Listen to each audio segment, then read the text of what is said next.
The email arrived at 4:47 p.m. on a Tuesday, marked urgent, with a red flag that made my heart skip. ICE investigation, Sofia Reyes employment status. My hands trembled as I opened it, the official government letterhead making the words blur together. Someone had reported me to Immigration and Customs Enforcement, claiming I was working illegally at Meridian Architecture, the prestigious firm where I'd spent the last 4 years designing award-winning commercial buildings. Before we jump back in, tell us where you're tuning in from, and if this story touches you, make sure you're subscribed, because tomorrow I've saved something extra special for you. The accusation was simple and devastating. According to the anonymous tip, Sofia Reyes was using fraudulent documentation to work in the United States. The informant claimed to have insider knowledge that I was undocumented and had been deceiving my employer about my legal status. They requested a full investigation into my employment authorization and suggested that Meridian Architecture was either complicit or willfully ignorant of my supposed illegal status. But here's what made my blood run cold. The timestamp on the internal email showed this report had been filed at 2:23 p.m., exactly 37 minutes after I'd walked out of my boss Margaret Chen's office, where I'd just informed her that I wouldn't be working unpaid overtime anymore and that I was planning to report the firm's labor violations to the Department of Labor. My name is Sofia Reyes, and I'm a 31-year-old architectural designer who was born in Denver General Hospital on March 15, 1993. My mother, Carmen Reyes, was a third-generation Mexican-American born in Colorado. My father, David Mitchell, was a construction foreman from Iowa whose family had been in America since the 1800s. I am as American as apple pie, with a birth certificate, social security number, and passport to prove it. But somewhere along the way, Margaret Chen had decided that my last name, my appearance, and my fluent Spanish meant I must be here illegally. And she'd been treating me accordingly for years. When I first started at Meridian Architecture, fresh out of graduate school, I was thrilled to work for one of Denver's most respected firms. Margaret Chen had built the company from a small residential practice into a powerhouse, handling major commercial projects across the Southwest. She was featured on magazine covers, spoke at conferences, and was lauded as a trailblazer for women in architecture. What the industry didn't see was how Margaret operated behind closed doors. She had a particular way of managing employees she deemed expendable, and I quickly realized I fell into that category. While my white colleagues worked standard 40-hour weeks, I was expected to stay until 9 or 10 every night, often working weekends without compensation. When I questioned the overtime policy during my second week, Margaret had looked at me with a cold smile and said, "Sophia, you should be grateful for the opportunity to learn from a firm like this. Some people would do anything for this chance." The emphasis on anything wasn't lost on me. The pattern became clear over the months that followed. While other junior architects were given credit for their designs and invited to client presentations, my work was consistently attributed to senior staff. When I designed the innovative sustainable cooling system for the Riverside office complex, Margaret presented it to the client as her own concept. When my adaptive reuse plan for the historic Larimer building won a state preservation award, my name appeared nowhere on the submission. But the real revelation came during my third year at the firm. I'd been working late, again, when I accidentally picked up a call meant for Margaret's private line. The client was complaining about project delays, and I heard Margaret respond, "Don't worry about it. I've got my girl Sophia handling the technical work. She'll stay here all night if I tell her to. These people are just happy to have jobs." These people. The phrase echoed in my mind for days. I began paying closer attention to the dynamics at Meridian, and what I discovered made my stomach turn. Margaret had created a two-tiered system among her employees. The core team consisted of white employees who received regular raises, time off, and recognition. Then there was everyone else, primarily employees with ethnic last names who were expected to work longer hours for less pay and minimal credit. Maria Santos, our talented landscape architect, had been at the firm for 6 years without a single promotion. James Chen, no relation to Margaret despite the shared surname, handled complex structural calculations but was introduced to clients as our intern despite having 8 years of experience. And then there was me, designing entire projects while being paid as a junior associate. The breaking point came when I discovered Margaret's latest scheme. While reviewing payroll documentation for a Department of Labor audit, I'd noticed discrepancies in how overtime was recorded. Margaret had been logging unpaid overtime for certain employees as training hours or voluntary professional development, creating a paper trail that made it appear these employees weren't actually working beyond their scheduled hours. This wasn't just unethical, it was wage theft on a massive scale. She was stealing hundreds of hours of labor from employees who were too afraid to speak up, employees she had carefully selected based on her assumptions about their vulnerability. I'd spent weeks documenting everything. Screenshots of emails where Margaret referred to certain employees as my foreign talent who don't understand American workplace expectations. Time logs showing the discrepancies between actual hours worked and recorded compensation. Client testimonials praising designs that had been attributed to the wrong architects. The evidence painted a clear picture of a boss who believed she could exploit workers she deemed powerless, workers she assumed couldn't or wouldn't fight back because of their perceived immigration status or economic desperation. Armed with this documentation, I'd walked into Margaret's Chen's office that Tuesday afternoon with a simple message. I wouldn't be working unpaid overtime anymore. I expected to be compensated for the hours I had worked without pay, and if the firm's labor practices didn't change, I would be filing a complaint with the Department of Labor. Margaret had listened with that same cold smile I'd seen so many times before. She'd leaned back in her leather chair, fingers steepled, and said, "Sophia, I think you're forgetting your position here." You're not exactly in a place to make demands. What do you mean by that? I'd asked, though I suspected I knew exactly what she meant. I mean, she'd said slowly, that some employees at this firm have more to lose than others. Some employees might find their work authorization becoming a matter of scrutiny if they push too hard. The threat was clear, even if it was wrapped in corporate doublespeak. Margaret believed I was vulnerable because she assumed I was undocumented. She thought she could silence me with the fear of deportation. What Margaret didn't know was that I'd been recording our conversation on my phone, a habit I'd developed after months of having my words twisted in meetings. She'd just threatened to weaponize immigration enforcement against an employee who was standing up for workers' rights. But I'd underestimated how quickly Margaret would act on her threat. Less than 3 hours after our meeting, she'd filed that ICE report, painting me as a dangerous fraud who had been deceiving everyone around me. The irony was bitter. Margaret Chen, whose own parents had immigrated from Taiwan in the 1960s, was using immigration fears as a weapon against an employee whose family had deeper roots in Colorado than most of the state's current residents.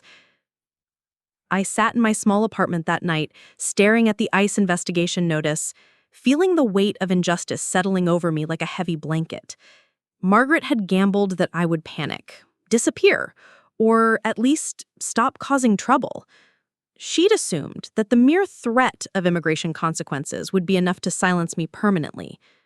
She was wrong on every count. The next morning, I called the ICE office directly and requested a meeting to discuss the investigation. The agent, a professional woman named Agent Rivera, seemed surprised by my proactive approach. "Miss Rivera," she said, "most people don't volunteer to come in when they're under investigation." "Agent Rivera," I replied, "most people probably don't have what I have to show you." We scheduled the meeting for Friday morning. That gave me 3 days to prepare not just my defense, but my counterattack. Because while Margaret thought she was investigating me, she'd actually opened a door that would lead investigators directly to her own illegal activities. I started with my birth certificate, issued by the state of Colorado 31 years ago, then my social security card, issued when I was 16 and got my first job at a local coffee shop, my U.S. passport, which I'd used for business trips to Mexico and Canada on behalf of Meridian Architecture, my driver's license, voter registration, and every other piece of documentation that proved my legal status beyond any reasonable doubt. But that was just the beginning. If Margaret wanted to play the investigation game, I was going to show her how it's really done. I spent Wednesday gathering evidence of Margaret's labor violations, organizing it into a comprehensive file that painted a picture of systematic wage theft and discriminatory practices. I had emails, time logs, payroll records, and recorded conversations that documented years of illegal employment practices. Thursday, I reached out to Maria Santos and James Chen. It was time they knew about the Department of Labor complaint I was planning to file. and time they understood that they weren't alone in experiencing Margaret's exploitation. The conversations were eye-opening. Maria had been dealing with similar threats and intimidation for years, always paid less than her male counterparts, and constantly reminded that she should be grateful for the opportunity. James had been denied promotion opportunities that had gone to less qualified candidates, told repeatedly that clients preferred working with traditional team leaders. Both of them had documentation of their own. Maria had emails where Margaret explicitly stated that certain employees needed to understand their place and shouldn't expect the same treatment as core team members. James had recorded conversations where Margaret discussed her strategy of keeping certain employees motivated through controlled insecurity. By Thursday night, we had enough evidence to bury Margaret's operation in federal investigations that would make the ICE inquiry look like a parking ticket. But first, I had to deal with the immigration investigation that Margaret had unleashed. I arrived at the ICE office Friday morning with a leather portfolio containing everything I needed to not only clear my name, but to turn the tables on the person who'd tried to destroy my career. Agent Rivera met me in a sterile conference room, her expression neutral but professional. She had Margaret's complaint printed out in front of her, along with what looked like a preliminary background check. "Ms. Rivera," she began, "I have to admit, your documentation is unusual for someone who's been reported as undocumented." I smiled and opened my portfolio. "Agent Rivera, I think you're going to find this entire situation is unusual." I started with my birth certificate, explaining my family history and my legal status. Agent Rivera examined each document carefully, running them through verification systems as we spoke. Within 30 minutes, it was clear that Margaret's complaint was completely baseless. "Ms. Rivera," she said, looking up from her computer, "you're clearly a U.S. citizen with every right to work anywhere in this country. This complaint appears to be either a case of mistaken identity or something more concerning." I believe it's something more concerning, I said, and that's when I opened the second part of my portfolio. I showed Agent Rivera the timeline of events. My meeting with Margaret on Tuesday, the threat she'd made about work authorization becoming a matter of scrutiny, the timestamp on the ICE complaint, filed just hours after I'd informed her of my intention to report labor violations. "Agent Rivera," I said, "I believe Margaret Chin filed this complaint as retaliation for my intention to report her company's violations of federal labor law. She's using your agency as a weapon to intimidate an employee who is standing up for workers' rights." Agent Rivera's expression shifted from neutral to concerned. "Miss Reyes, are you saying this complaint was filed maliciously?" "I'm saying I have recordings of her threatening me with immigration consequences if I didn't stop making demands about fair compensation. And I'm saying she filed this report within hours of that threat, despite having access to all of my employment documentation that clearly shows my legal status."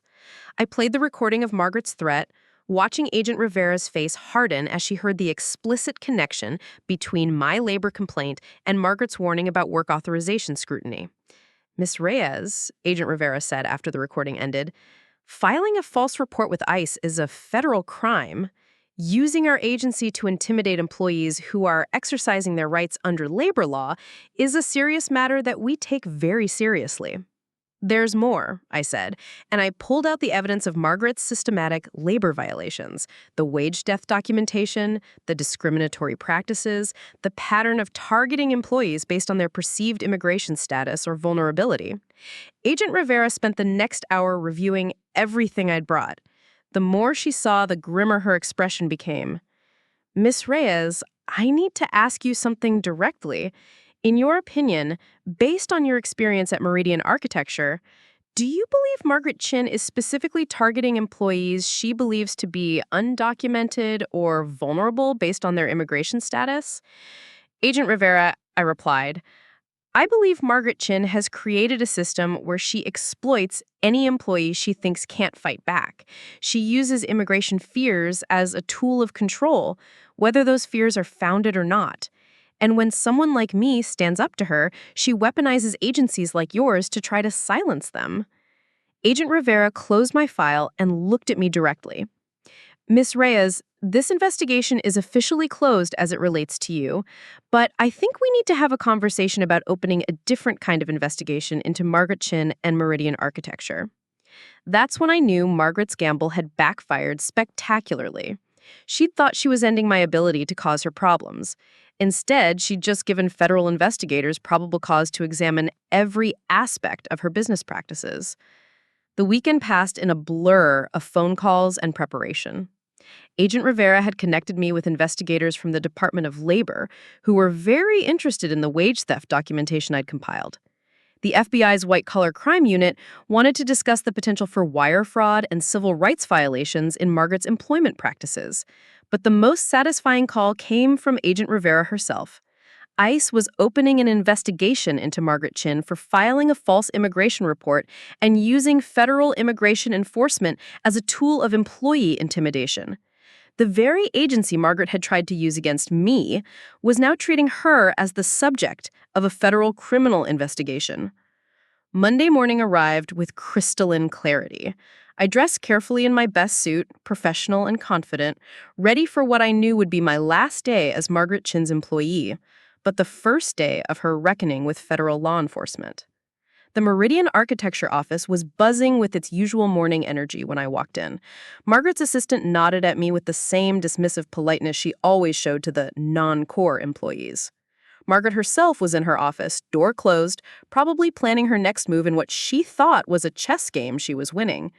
She had no idea that federal investigators were already pulling her financial records, her email servers were being examined for evidence of discrimination, her carefully constructed system of exploitation was about to crumble under the weight of multiple federal investigations.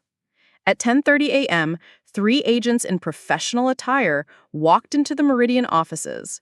Agent Rivera was accompanied by investigators from the Department of Labor and the FBI's white-collar crime unit. They asked to speak with Margaret Chin privately. I watched from my desk as Margaret emerged from her office, confusion evident on her face as she shook hands with the agents. I watched her expression change from confusion to concern to barely concealed panic as they introduced themselves and requested that she accompany them for an interview regarding her business practices and a recent ICE complaint. The office went silent as Margaret walked past her employees, flanked by federal investigators. She caught my eye for just a moment, and in that instant, I saw the recognition dawn on her face. She realized that her attempt to destroy me had instead brought her entire operation under federal scrutiny. As the elevator doors closed behind Margaret and the investigators, I felt a weight lifting from my shoulders that I hadn't even realized I'd been carrying. This wasn't just about clearing my name or getting justice for myself. This was about every employee Margaret had exploited, every worker she had intimidated, every person she had targeted because she thought they couldn't fight back. Maria Santos appeared at my desk, her eyes wide with amazement. "Sophia, what just happened?" I looked around the office at all the faces staring at me with mixtures of confusion, respect, and hope. These were good people who'd been trapped in a system designed to exploit them, people who'd been too afraid to speak up because they thought they were alone. What happened, I said, loud enough for everyone to hear, is that Margaret Chen just learned that weaponizing immigration enforcement against employees who stand up for their rights is a federal crime. What happened is that her system of wage theft and discriminatory practices just became the subject of multiple federal investigations. The silence that followed was different from the stunned quiet of moments before. This was the silence of people processing the possibility that things could actually change, that the person who had made their work lives miserable might finally face consequences for her actions. James Chen was the first to smile. Then Maria started laughing, a sound of pure relief and vindication. Soon, the entire office was buzzing with conversations, as people began to understand that the investigation they just witnessed wasn't about immigration compliance. It was about justice for years of systematic exploitation. My phone buzzed with a text from Agent Rivera. "Ms. Reyes, the interview is proceeding as expected. Ms. Chen's attorney has been contacted. This is going to be a very thorough investigation." I smiled and put my phone away. Margaret had taught me an important lesson, though not the one she'd intended. She'd shown me that sometimes the people who try to use the system as a weapon are the ones most vulnerable to having that same system turned against them. Over the next several hours, I watched as Margaret's carefully constructed world began to unravel. Federal investigators spent the day examining financial records, interviewing employees, and documenting the systematic violations that had been hiding in plain sight. The irony was perfect. Margaret Chen, who had built her business model on exploiting workers she believed couldn't fight back, had finally picked on someone who had every resource available to fight back and the knowledge to use those resources effectively. As I packed up my personal items that evening, knowing I would never return to work under Margaret's management, I felt a sense of completion that went beyond personal vindication. This was about proving that no one, no matter how powerful they think they are, has the right to exploit workers or weaponize government agencies against people standing up for their rights. The investigation that Margaret thought would end my career had instead ended hers. The ICE complaint she'd filed to silence me had become the foundation for federal charges against her. The very assumptions about my vulnerability that had made her think she could exploit me had proven to be her downfall. Margaret Chen had forgotten one crucial detail when she decided to weaponize immigration enforcement against me. She'd forgotten to check whether her weapon would actually work against her intended target. She'd fired a shot that not only missed me completely, but ricocheted back to expose every illegal thing she'd been doing. As I walked out of the Meridian Architecture office for the last time as Margaret's employee, I knew that federal investigators would be working late into the night, building cases that would hold her accountable for years of exploitation and intimidation.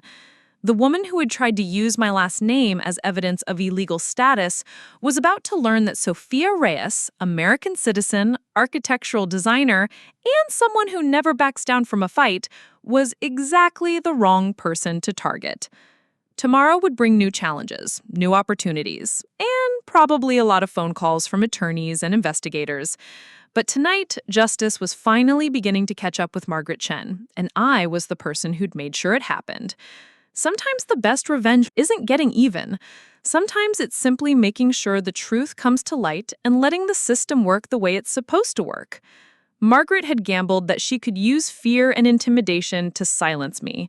Instead, she'd given me the perfect opportunity to expose everything she'd been hiding. The investigation she'd started to destroy my life was about to destroy hers instead.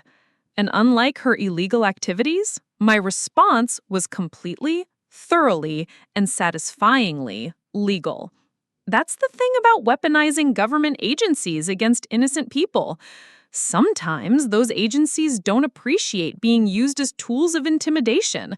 And sometimes when you try to destroy someone with false accusations, you end up giving them exactly the platform they need to expose your own crimes. Margaret Shen was about to learn this lesson the hard way, courtesy of the federal investigators she'd inadvertently brought into her own business. The woman who had tried to make me disappear was about to find herself wishing she could disappear instead. The morning after Margaret's arrest brought an unexpected silence to my phone. I'd anticipated a flurry of calls from Meridian employees, reporters, or attorneys, but instead found myself sitting in my kitchen with nothing but the steady hum of my coffee maker for company. The calm felt surreal after months of constant tension and the explosive confrontation that had ended Margaret's reign of exploitation. Agent Rivera broke the silence at precisely 9:15 with news that made me set down my mug with shaking hands. Sophia, we executed a search warrant at Margaret's home early this morning. What we found there changes everything about this case. She paused, and I could hear papers rustling in the background. We discovered a detailed filing system in Margaret's home office. She's been keeping meticulous records of every employee she considered controllable, along with strategies for maintaining what she called productive fear levels in her workforce. The revelation hit me like ice water. Margaret hadn't just been casually exploiting vulnerable employees, she'd been running a calculated system of psychological manipulation and economic abuse. Agent Rivera, what kind of records are we talking about? Personnel files that go far beyond normal employment documentation.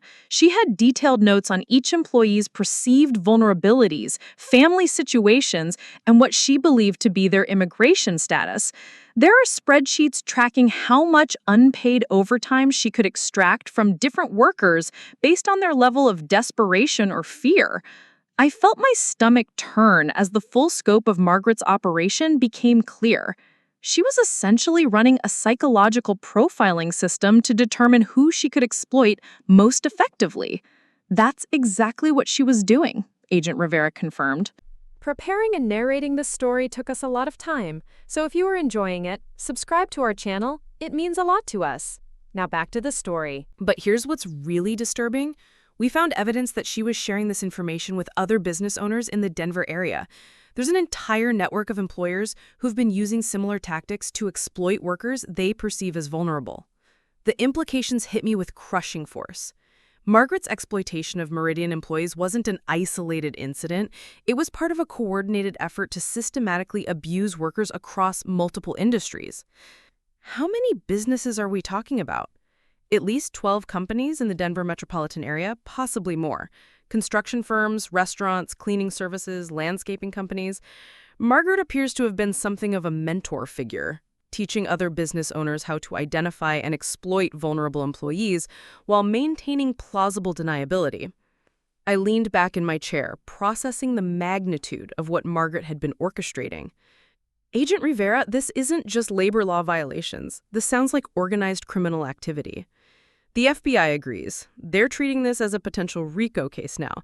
Conspiracy to violate federal labor laws, wire fraud, and civil rights violations across multiple businesses and jurisdictions. Margaret Chen isn't just facing charges for what she did at Meridian. She's potentially looking at federal conspiracy charges that could result in decades in prison. After Agent Rivera ended the call, I sat in my kitchen trying to process the revelation that Margaret's abuse had extended far beyond anything I'd imagined. The woman who'd threatened me with immigration consequences had been running what amounted to a criminal enterprise built on exploiting workers' fears and vulnerabilities. My phone rang again 20 minutes later. This time it was Agent Martinez from the FBI's white-collar crime unit, and his news was even more shocking than Agent Rivera's. Ms. Reyes, we need to discuss Margaret Chen's financial records. What we've discovered suggests she's been engaged in large-scale tax fraud in addition to her labor law violations. Tax fraud? I asked, though given everything else Margaret had been doing, I probably shouldn't have been surprised. She's been categorizing stolen wages as business expenses, claiming deductions for employee training and professional development that never actually occurred. She's also been underreporting her company's actual revenue by hiding the profits generated through unpaid labor. Agent Martinez explained that Margaret had created an elaborate accounting scheme that allowed her to simultaneously steal from her employees and defraud the federal government. She's been claiming that employees working 60 and 70-hour weeks were actually working standard 40-hour schedules, then deducting the difference as training costs or professional development expenses. The audacity was breathtaking.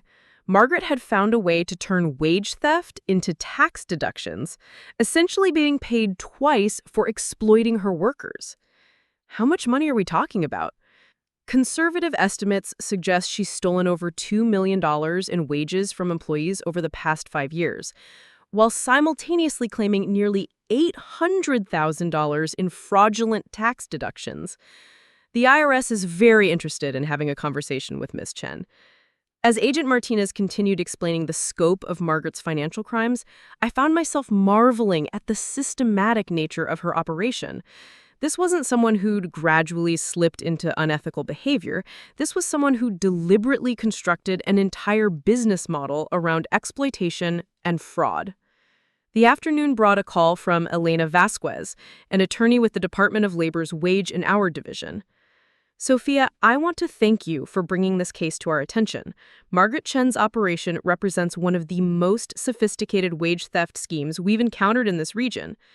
Elena explained that the Department of Labor was launching a comprehensive investigation that would likely result in significant financial penalties and restitution orders. We're looking at willful violations of the Fair Labor Standards Act, systematic record-keeping fraud, and violations of multiple state labor laws. The financial penalties alone could exceed $3 million. But the most satisfying news came from Elena's description of how the investigation was expanding. Your documentation has given us probable cause to investigate every business in Margaret's network. We're coordinating with state labor departments across Colorado, Wyoming, and New Mexico to examine companies that appear to be using similar exploitation tactics. You mean the other businesses Margaret was mentoring? Exactly. We're finding evidence that this network of employers has been sharing information about which workers to target, how to structure employment contracts to avoid legal liability, and how to intimidate employees who try to report violations. It's organized labor exploitation on a scale we rarely see. Elena paused before delivering the most impactful news yet. Sofia, we estimate that hundreds of workers across multiple states have been victims of this network. The total amount of stolen wages could exceed $10 million. Your decision to stand up to Margaret Chen has potentially helped recover millions of dollars for exploited workers. That evening, as I reviewed the documentation that had started this entire investigation, I reflected on how drastically the situation had evolved. What had begun as my personal confrontation with an abusive boss had uncovered a criminal enterprise that had been systematically exploiting workers across multiple states. Margaret's attempt to silence me with immigration threats had instead exposed her to the scrutiny of federal investigators who were now unraveling every aspect of her illegal operation.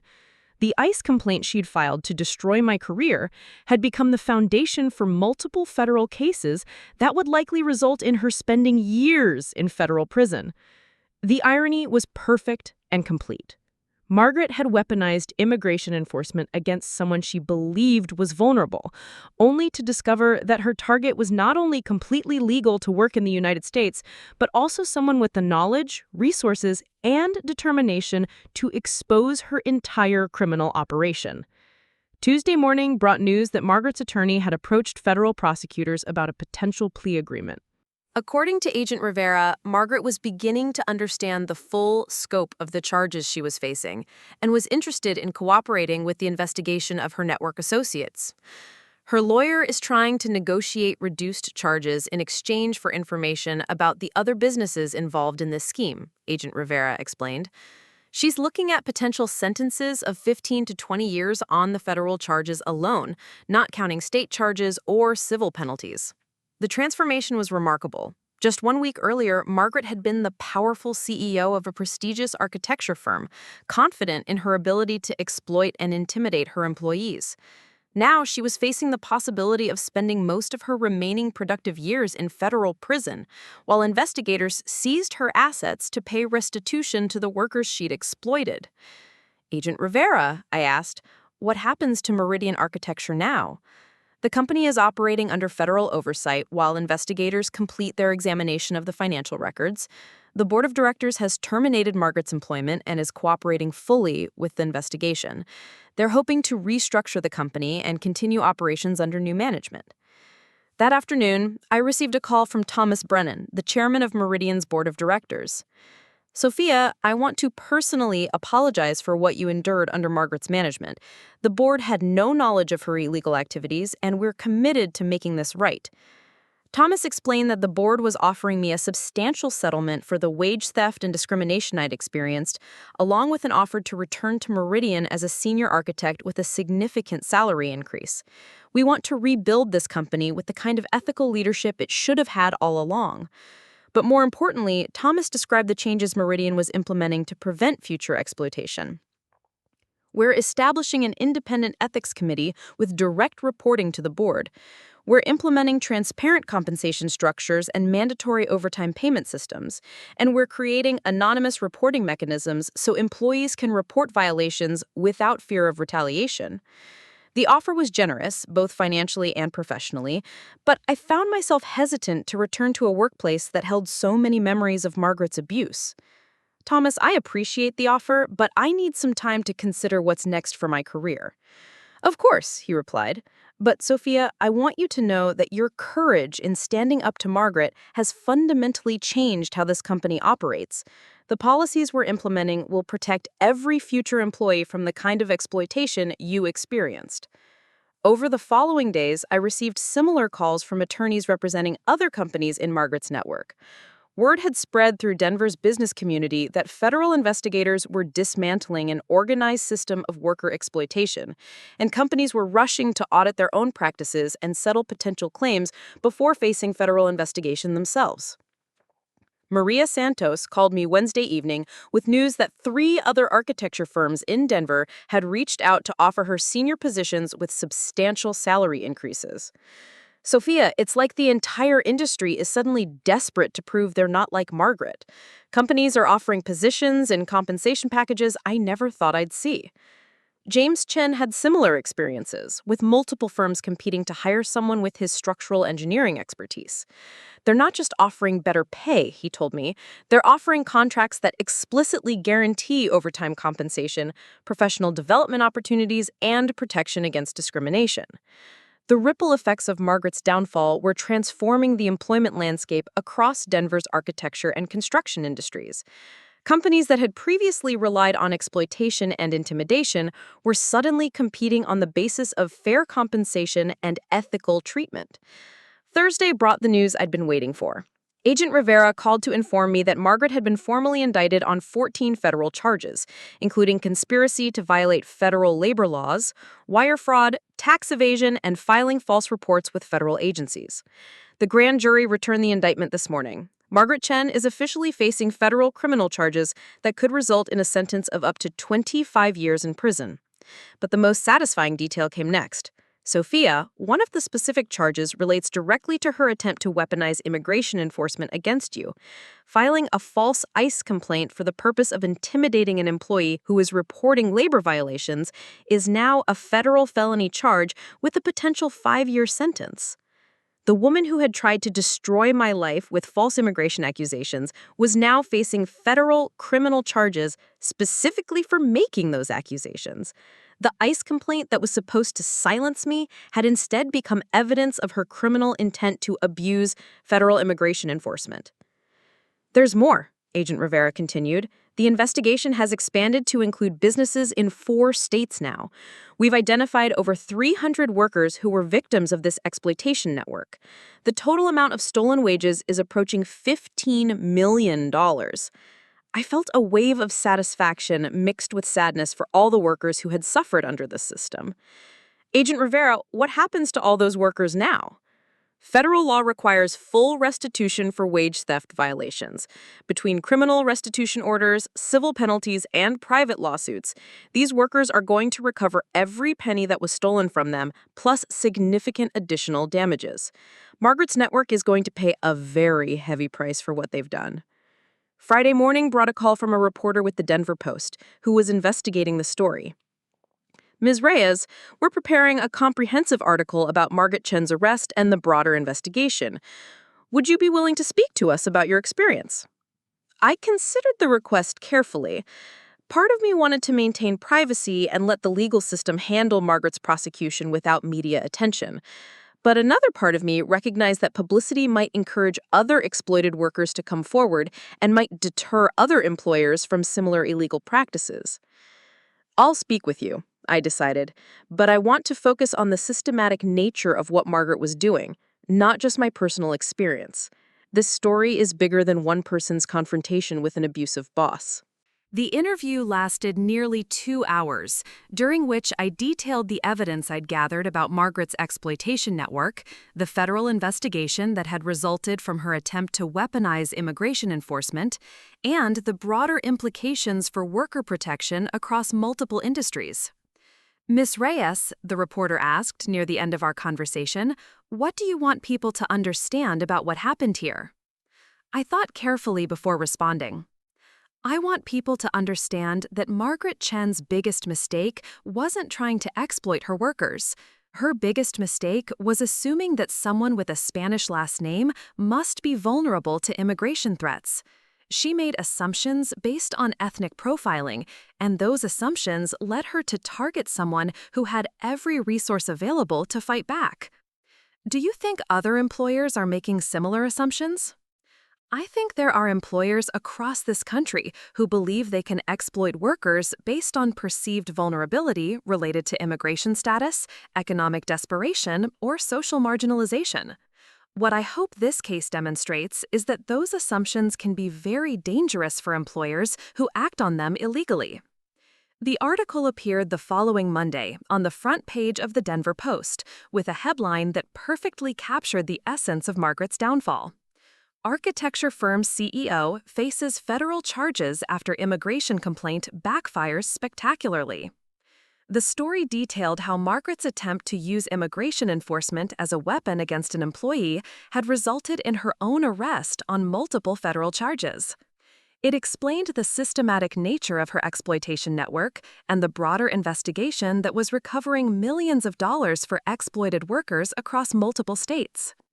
But most importantly, the article included quotes from other workers who had been victims of similar exploitation, encouraging them to contact federal investigators if they had experienced wage theft or discriminatory treatment.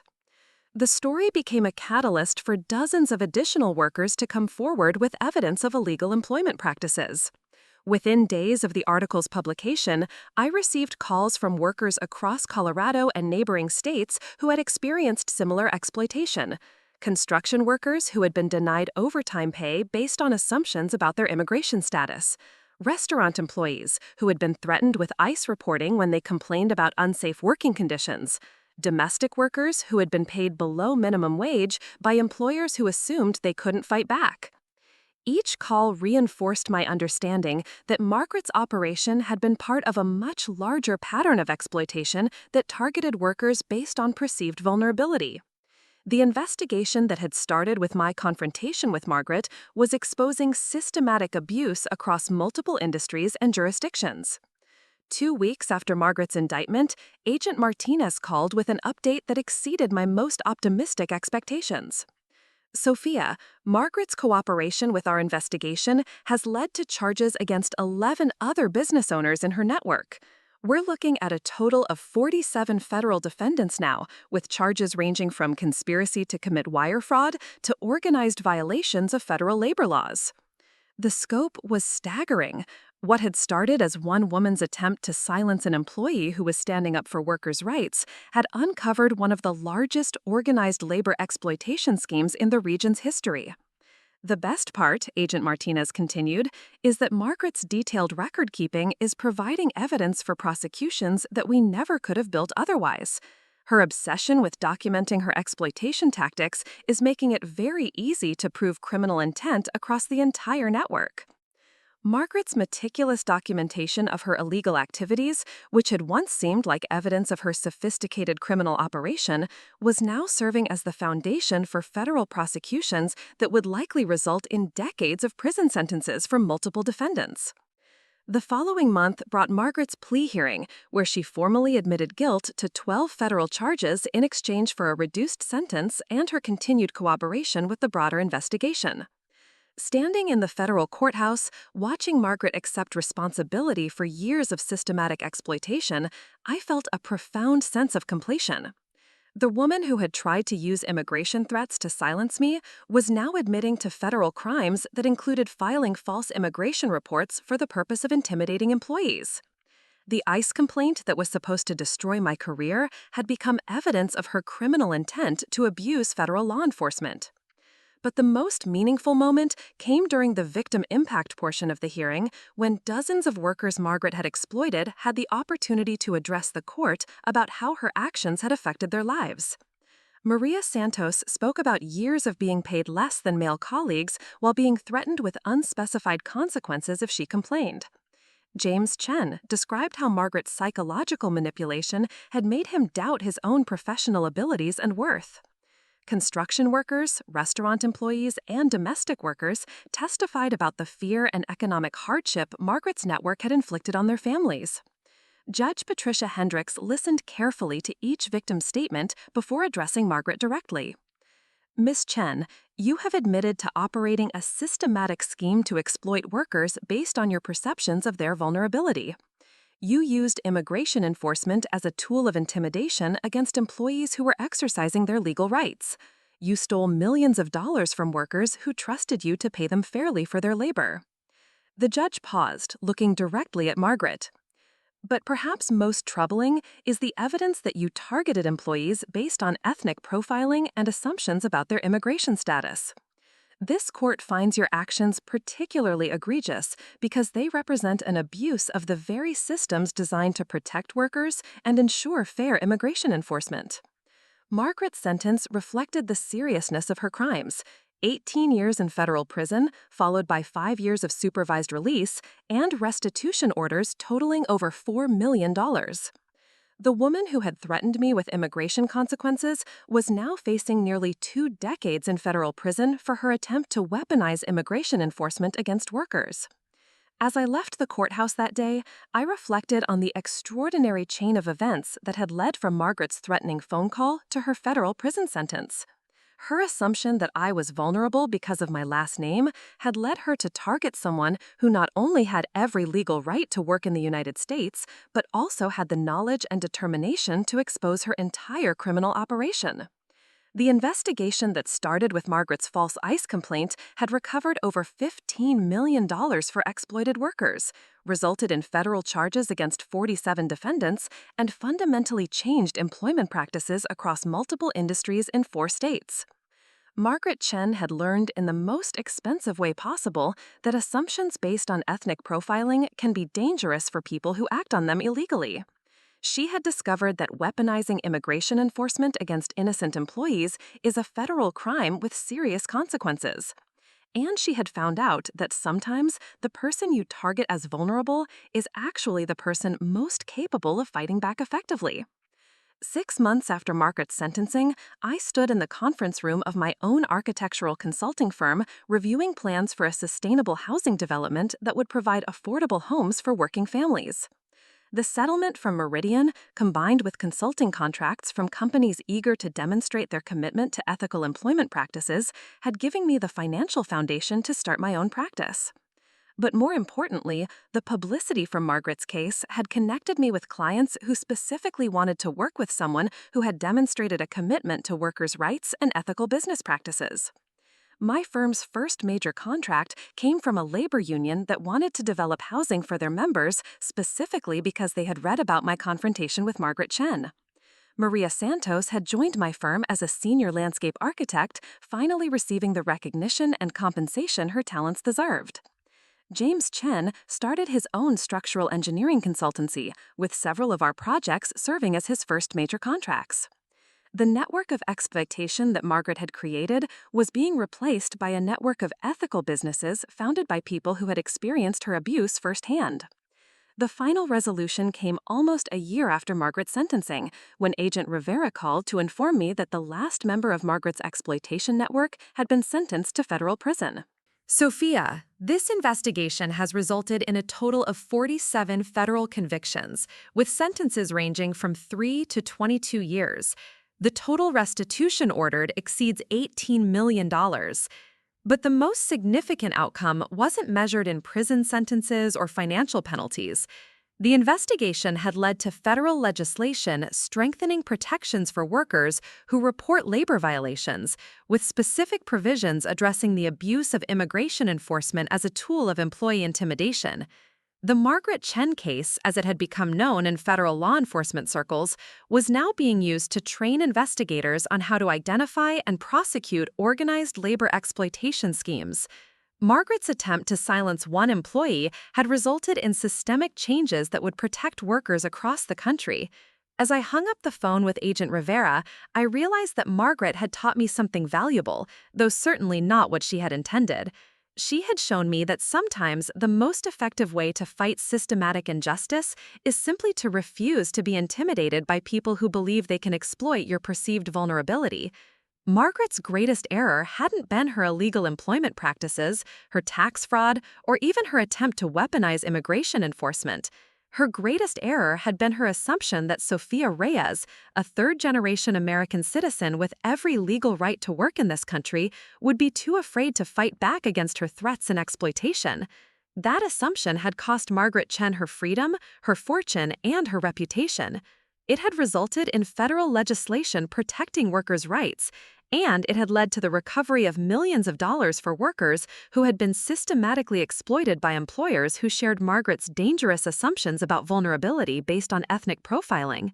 The woman who had tried to use my last name as evidence of a legal status had learned that names don't determine legal status, vulnerability doesn't correlate with surnames, and sometimes the person you think you can exploit most easily is actually the person most capable of bringing your entire operation down. Margaret Chen was now serving an 18-year federal prison sentence, courtesy of the employee she had tried to intimidate with false immigration threats. The investigation she had started to destroy my career had instead destroyed her own life and exposed a criminal network that had been systematically exploiting workers for years. Sometimes justice takes time, but when it finally arrives, it can be remarkably thorough and satisfying.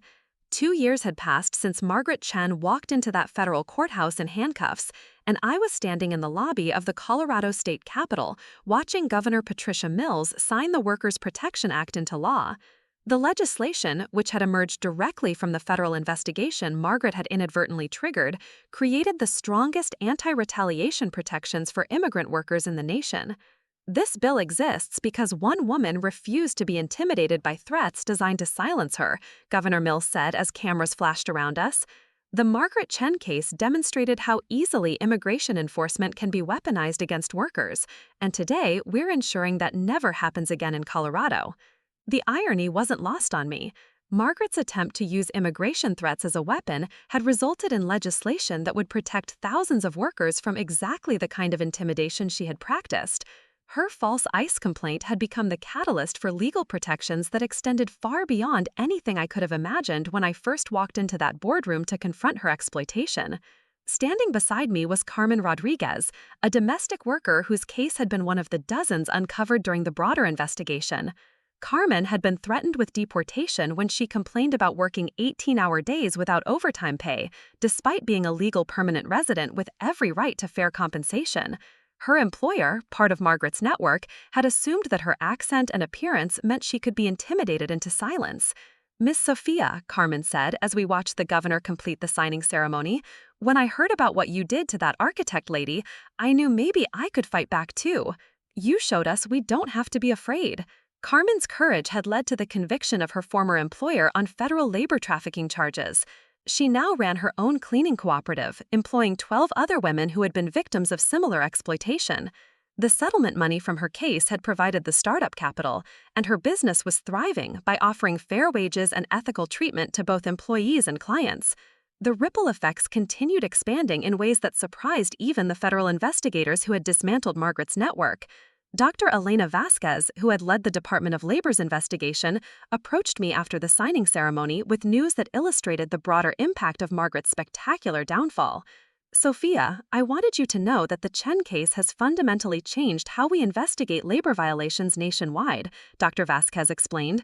"We've developed new protocols for identifying organized exploitation networks, and we're training investigators to recognize when immigration threats are being used as tools of employee control." The Department of Labor had created what they called the Chen Protocol, a systematic approach to investigating employers who appeared to be targeting workers based on perceived immigration vulnerability. In the 18 months since Margaret's conviction, this protocol had led to investigations of over 200 businesses nationwide, resulting in millions of dollars in recovered wages and dozens of additional criminal prosecutions.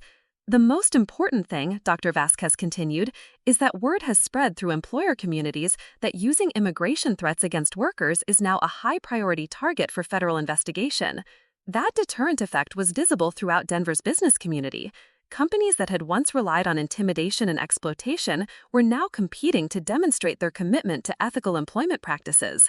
The Colorado Better Business Alliance, a coalition of ethical employers, had grown from 12 founding members to over 300 businesses in less than 2 years. My own architectural consulting firm had become something of a model for ethical business practices in the industry. We maintained completely transparent compensation structures, with salary information publicly available to all employees. Every employee received equity participation in major projects, ensuring that the people doing the work shared in the profits their labor generated. More importantly, we had established partnerships with worker advocacy organizations to provide free legal consultation for employees across the industry who suspected they were experiencing wage theft or discrimination. The Margaret Chen case had taught me that individual resistance to exploitation was powerful, but systematic change required collective action. The success of these initiatives had attracted attention from business schools and labor policy researchers across the country. Harvard Business School had developed a case study examining how Margaret's prosecution had triggered industry-wide changes in employment practices. The study was now required reading in their business ethics curriculum. Dr. Michael Torres, a professor of labor relations at the University of Colorado, had spent months interviewing workers, employers, and investigators involved in the Chen case and its aftermath. His research revealed something that even I hadn't fully understood about the broader impact of Margaret's downfall. Sophia, what's remarkable about this case isn't just that Margaret Chen was prosecuted for her crimes, Dr. Torres explained during one of our interviews. It's that her prosecution sent a clear message to employers throughout the region that ethnic profiling and immigration-based intimidation would no longer be tolerated. Torres had documented a measurable decrease in labor complaints related to immigration threats across Colorado, Wyoming, and New Mexico following Margaret's conviction. Employers who might have previously used immigration fears as a control mechanism are now aware that such tactics can result in federal criminal charges. But the most meaningful validation of the case's impact came from workers themselves. I regularly received calls and emails from people who had been inspired by the Chen case to stand up against exploitation in their own workplaces. Roberto Gutierrez, a construction worker in Fort Collins, had used documentation techniques similar to mine to expose a contractor who was stealing wages from Latino employees while paying white workers fairly.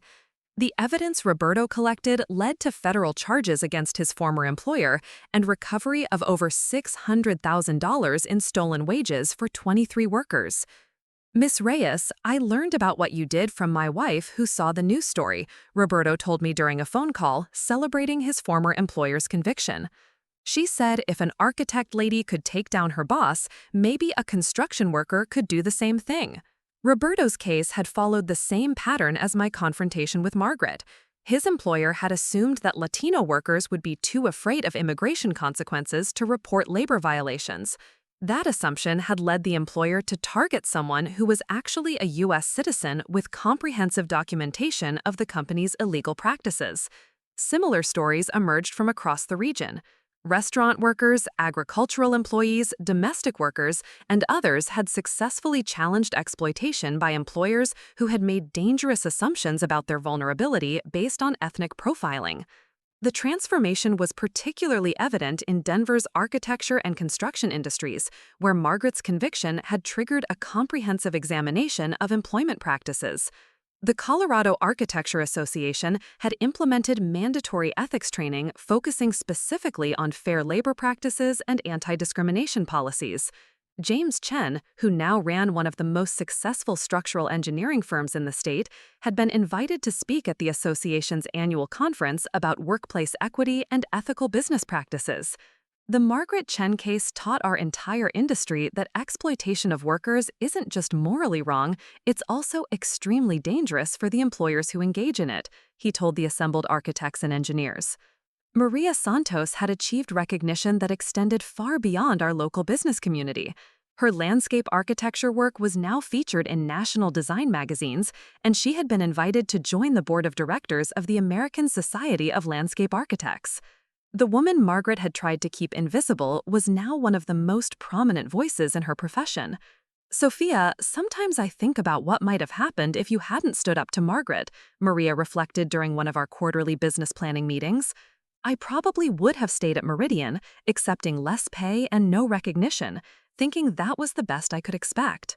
The financial impact of Margaret's prosecution had exceeded everyone's initial estimates. The final restitution orders had totaled over $24 million, paid to more than 400 workers who had been victims of her exploitation network. But the indirect economic benefits were even more significant.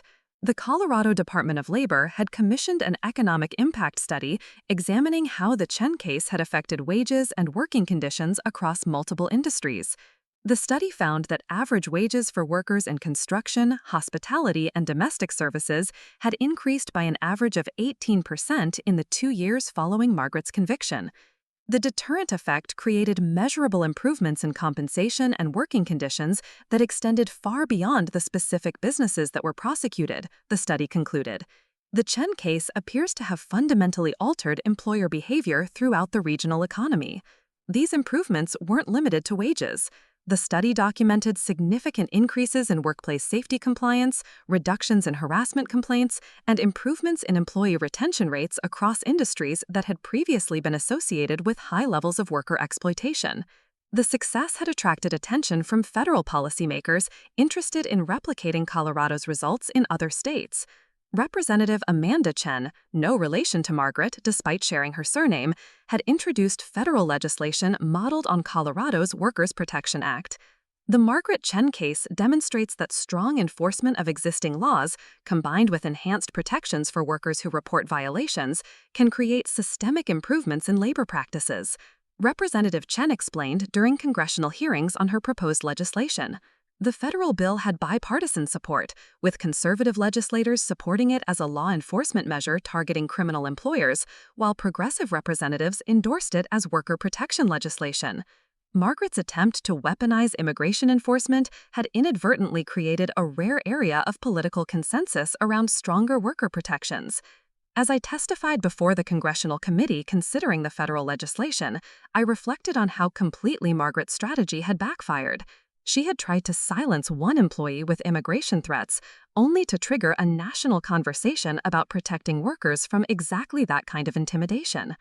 Congresswoman Chen, I said during my testimony, Margaret Chen's biggest mistake wasn't her illegal employment practices. Her biggest mistake was assuming that someone with a Spanish surname must be vulnerable to immigration threats.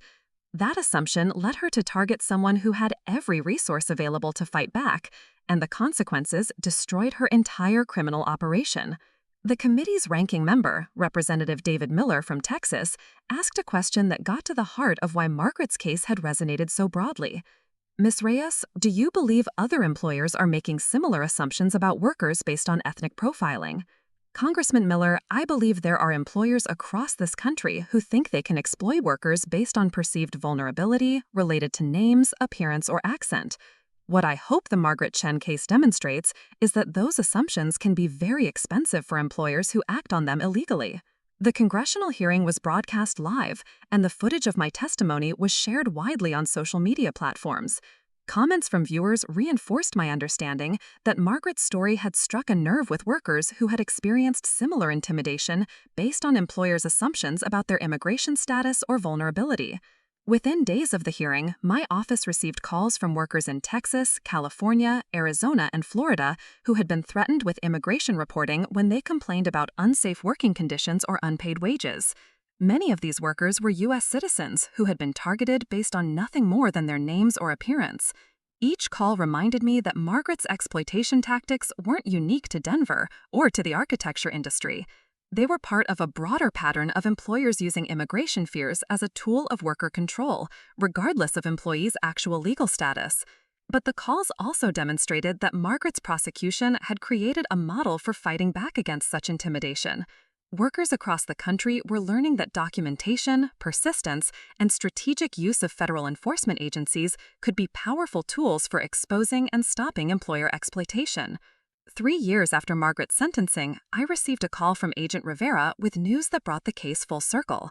Sophia, I wanted you to know that Margaret Chen was denied parole at her first hearing. The parole board cited the systematic nature of her crimes and the ongoing impact her actions had on hundreds of victims. Margaret would serve at least 12 more years in federal prison, ensuring that the woman who had tried to weaponize immigration enforcement against workers would spend most of her remaining productive years behind bars. The ICE complaint she had filed to destroy my career had become the foundation for a prison sentence that would last well into her 70s. There's something else, Agent Rivera continued. The parole board specifically noted that Margaret's case had become a model for federal prosecution of immigration-based worker intimidation. They said her case had resulted in systemic improvements in worker protection that extended far beyond her individual prosecution. The parole denial meant that Margaret would serve as a continuing example of the consequences facing employers who try to abuse immigration enforcement as a tool of worker control.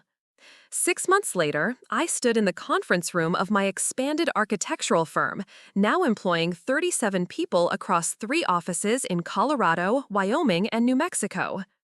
We were reviewing plans for a mixed-use development that would include affordable housing, small business incubators, and community services in a formerly underserved neighborhood in East Denver.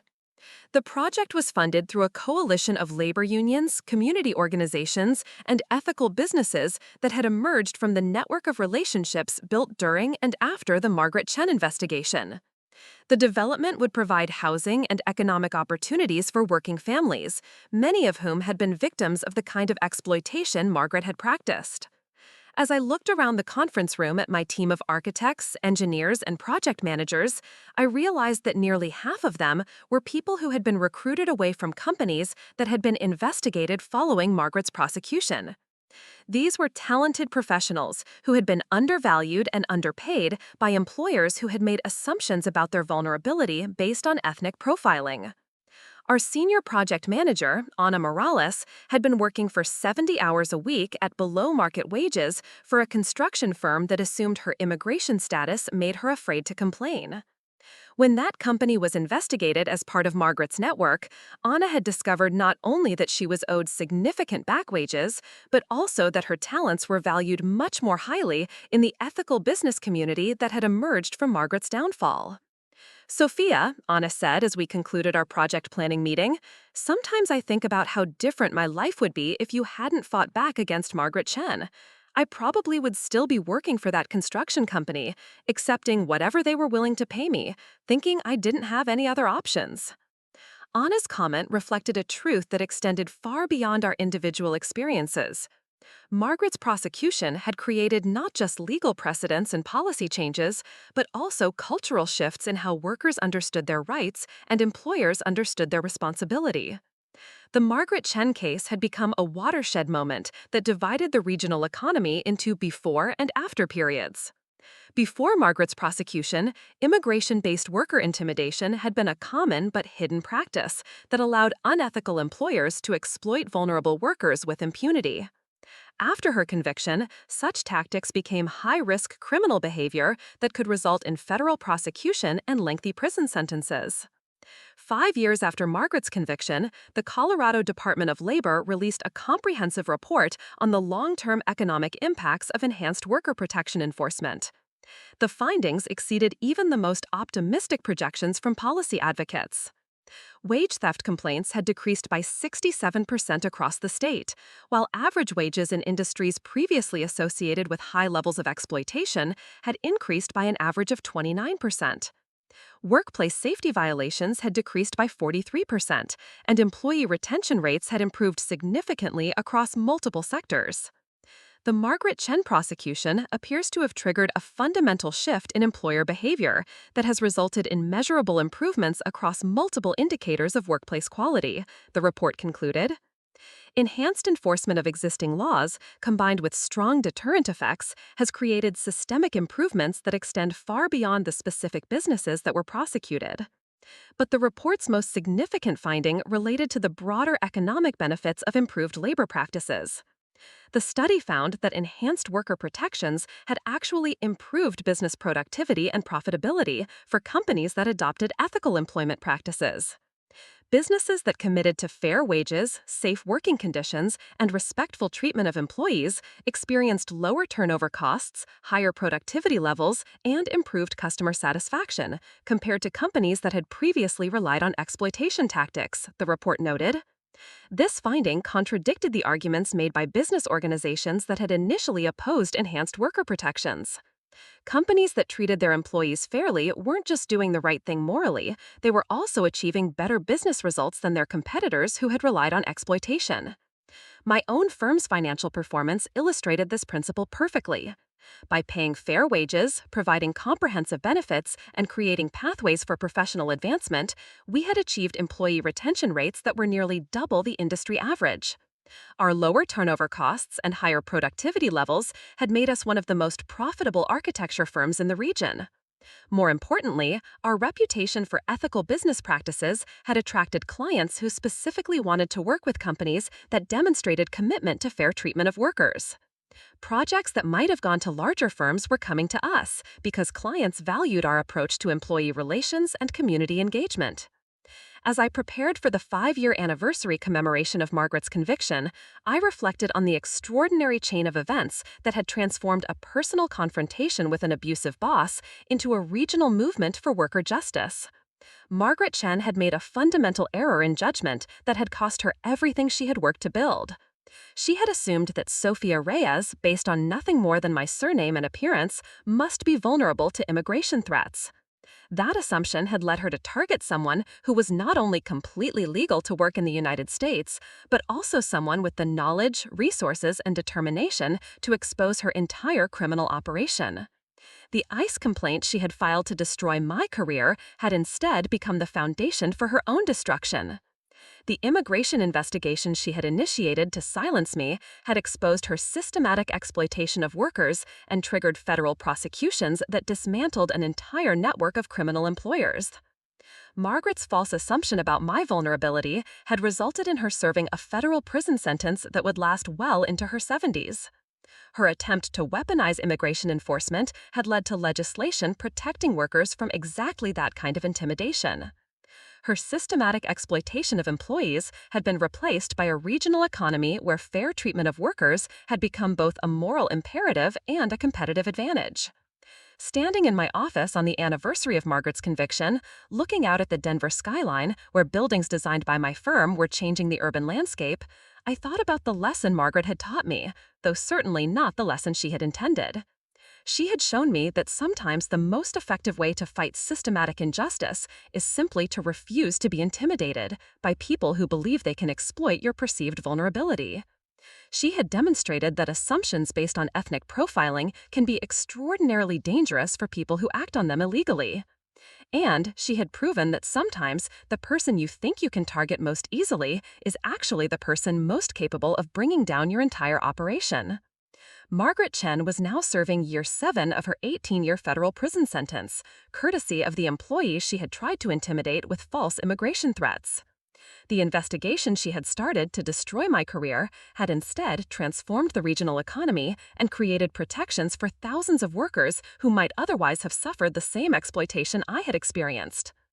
The woman who had tried to use my last name as evidence of a legal status had learned that names don't determine legal status, surnames don't indicate vulnerability, and sometimes the person you assume can't fight back is exactly the person who will fight back most effectively. Her spectacular downfall had become a model for worker protection, a deterrent for employer exploitation, and a reminder that justice, while sometimes delayed, can be remarkably thorough when it finally arrives. Up next, you've got 2 more standout stories right on your screen. If this one hit the mark, you won't want to pass these up. Just click and check them out.